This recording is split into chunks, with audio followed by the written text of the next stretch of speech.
Oh look, here it is, it's a Mazda again, Mazda BT50. You wouldn't catch this in my Prada hospital, only in this Prada hospital.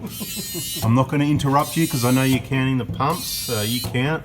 Transmission or flush, I'm guessing. So you're happy to do transmission flushes on?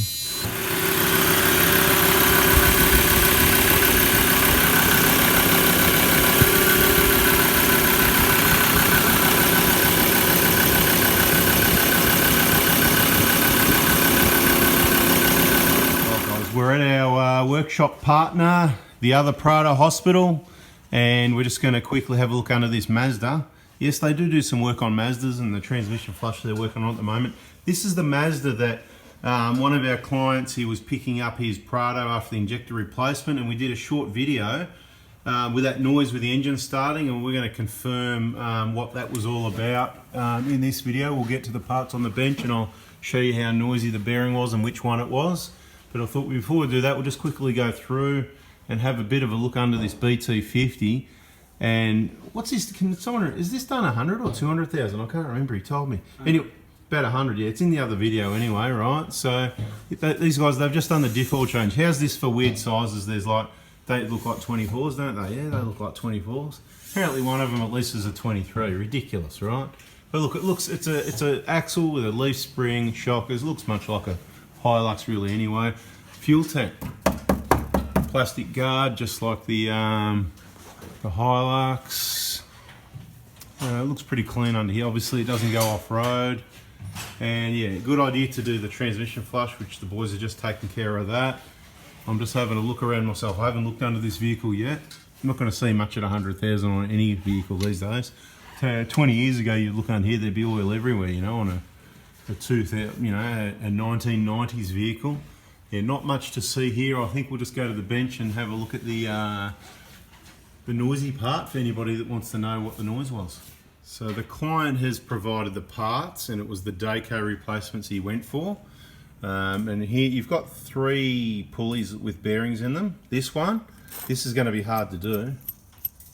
That one spins up not too bad, but you can see they're all bearings, wear and tear, whatever. I'm going to try and sit one. This is the tension, obviously. I'll try and sit it on the edge of the bench so we can get one spinning. Here we go. I have to set it. Now we've got an assistant to help. Can you please spin that one? That's quiet. Spin it again. Oh, let's have a listen to this one.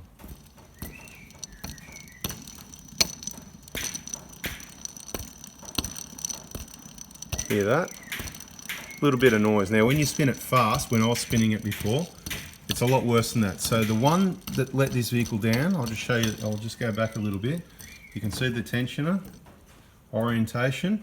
It was this one, I believe, would have been making the noise, because when we spin it here, this one's pretty good. This one is really bad.